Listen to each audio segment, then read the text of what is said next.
What's up, guys? Tom here with Extreme Air Vents. Different video today. We're gonna work on the Snowmobile trailer. I've had this trailer for 10 plus years, and the wiring has never worked on it for lighting, and I'm gonna put a heater in it.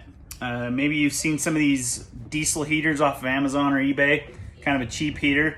So I'm gonna save you the unboxing part, but I'll show you what it is, put a link below, see how it works. I'm interested to see if it'll heat up this trailer. But anyways, we're gonna be upgrading the lighting. This trailer has 2 lights. I tried changing the bulbs to LEDs. It just isn't getting it done. It's dark in here. And then the heater's going in the front. So follow along. Okay, so one of the upgrades is we're gonna go all LED lighting. There's gonna be like 4 or 5 of them. These are these old school. I tried putting the LED bulbs in, just not doing it. Up here, I've already done this, but I put in a battery and wired it so that it'll charge off the truck. The heater's gonna go right here. And so I'm excited to see how it'll work. Okay, so this is what we've got here. This is where the heat comes out. Little LCD screen that will show you, a little remote. Put some diesel in it. It comes with some tubes to hook up, to duct, which later on I'll be probably building some drying racks. This is, so it all comes out of the bottom for the intake and exhaust. And that's just the hot air exchanger right there. An exhaust pipe, a little muffler, and an air intake. Some sweet instructions in German and some in English. So anyway, we'll get this thing kind of taken apart. It's just 12 volt, hooks up on the back, and hopefully it'll be enough to heat up this snowmobile trailer. We'll see how it works. Okay, so what I've done is I've drilled 2 1.25 inch holes to the bottom of the trailer to correspond with the 2 holes for intake and exhaust. And I guess I need to figure out which one's which. Looks like the smaller one's exhaust, bigger one's intake. And get those routed down through, hook it up 12 volt, go from there. Okay guys, so we're here at the front of the trailer. This is where those, so the exhaust comes out. Just got it connected there with a little muffler on it to the frame. And then the intake is just tucked up in there, facing forward. So that's what it looks like on the outside. Let's head back in and run this thing. Okay, on the inside, so I've got this thing mounted. And it's got this little LCD screen. So a couple little quirks about it. It only shows in Celsius, which if you're in Canada or any other part of the world, that's not a problem. For us Americans that don't really understand that system, there's a pretty simple method. You just take the number, times it by 2, add 30. So the temperature inside here, 8 plus 30, 38 degrees. So that's what the inside temp is. Also, this doesn't really act as a thermostat, meaning it doesn't come on at a set temperature and then just shut itself off. It pretty much just runs until it runs out of fuel or you shut it off, which is, it's a little sketchy, but I mean, it's not going to cause a problem. I'd like it to hit a temperature and then shut itself off. It'll just keep warming up. So anyway, some of them have a single outlet. I wanted this one for the multiple outlets because I'm going to run a couple up for drying racks. But for now, essentially how you run this thing is you just turn it on, and that little symbol right there is going to show that the glow plugs are on, and you'll see the intake and exhaust are working. And what you're gonna hear, the pump will start kicking on. It starts making a little clicking noise. So my diesel tank is full here. And again, this is just 12 volt, running right off the battery. So you hear just a little fan running right now. So right now it's just blowing cold air, but you'll hear it. So it kind of goes through this cycle, getting the glow plugs warmed up. Then it'll kick on the fuel pump, and then it'll start the burner. Okay, there's the pump coming on. That's the fuel pump. See that? That's where that little symbol is. And you'll hear it kick on.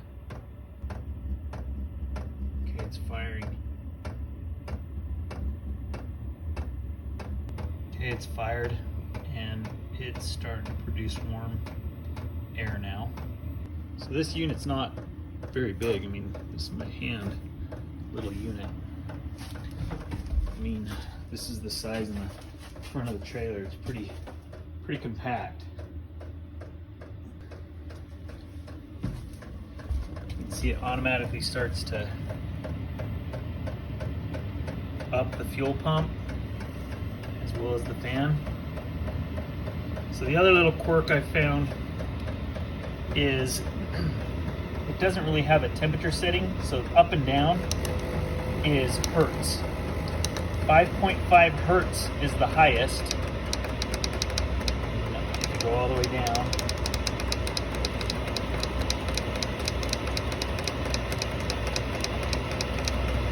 .6 hertz is the lowest. That's the time. So we'll just go in the middle, like 3. You hit this button, will tell you time to kind of toggle through the settings, how much voltage, altitude, that's in meters. So 5 degrees Celsius, that is 40 degrees Fahrenheit. 5 times 2, 10 plus 30, 40. Pretty sure I did that in my head. I'll just leave it about halfway. We'll come back in about 10-15 minutes and see what the temperature's up to. Okay guys, it's been about 20 minutes. Let's check the temp.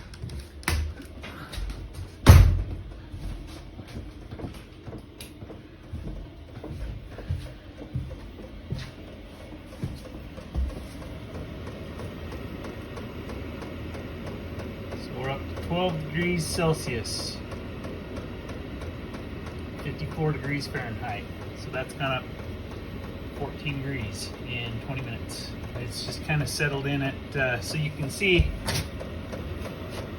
I want to turn it up. Turn it all the way up and you can hear the fan and the pump increase.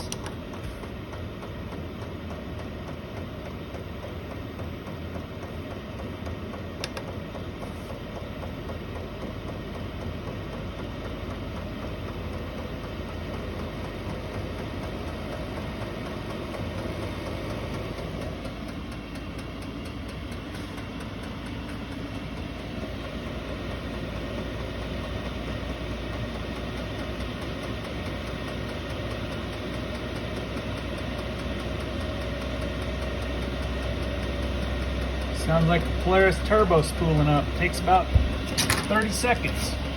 I'm just kidding about the Polaris turbo. Okay? Don't take me serious, guys. It was a joke.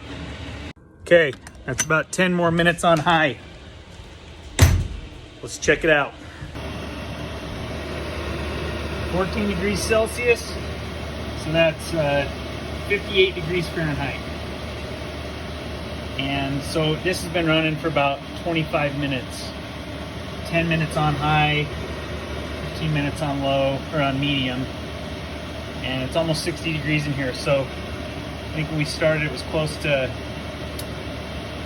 40 degrees. So we've come up 20 degrees in 25 minutes. And fuel is completely full still. You can't even see it dropped. So Now what I would probably do at this temp would be plenty to melt sleds off, and lower this down. But this is one of the issues that I've found with this little heater, is it doesn't really work as a thermostat. It'll just throttle it down now, and the fan will come down, and it'll just maintain it. So it would run all night long. It would never shut itself off until you ran out of fuel or ran out of power. So there you go. Okay, so I lied a little bit. It does have an automatic temperature mode. I paired the remote, this little remote it comes with. You do that by you hold down on these two, the OK and the power button. You hold down on that, and you hold this right arrow. So you push those two down. This one, these two, you hold them down, and you hold that one down, and then it pairs. Well, I got looking at the remote. I'll show you. And it says up here, it says automatic. Well, on mine it said manual. So I got thinking, well, what the heck does manual mean? And so I read some more of the really crappy instructions, watched some YouTube videos, and if you hold down these two buttons, it switches it to automatic mode. So now, with the remote, you can set a temperature.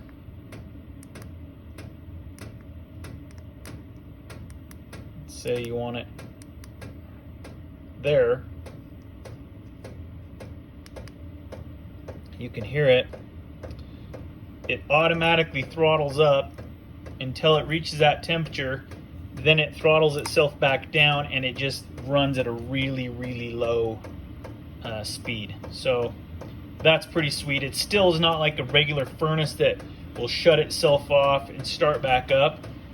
It just sits and runs at a really low speed, but you can hear it coming on. So glad I found that feature with the remote. But anyways, there it is. I guess running this gauge, I turn it off, just would hold down the power button. You can hear it idling down, the fan kicks down, pump slows down a lot. This would run, I've seen other videos, it would run for 12, probably 24 hours on low like this on one tank. So anyway, great little heater. It has a couple little quirks, but you know, I think it's gonna be awesome. Do what I want it to do. We'll see what it really does on a 20 below day. But if on a 20 below day, if it'll get it just to where it'll melt sleds off, that's a win for me. So there you go. Hope that helps someone.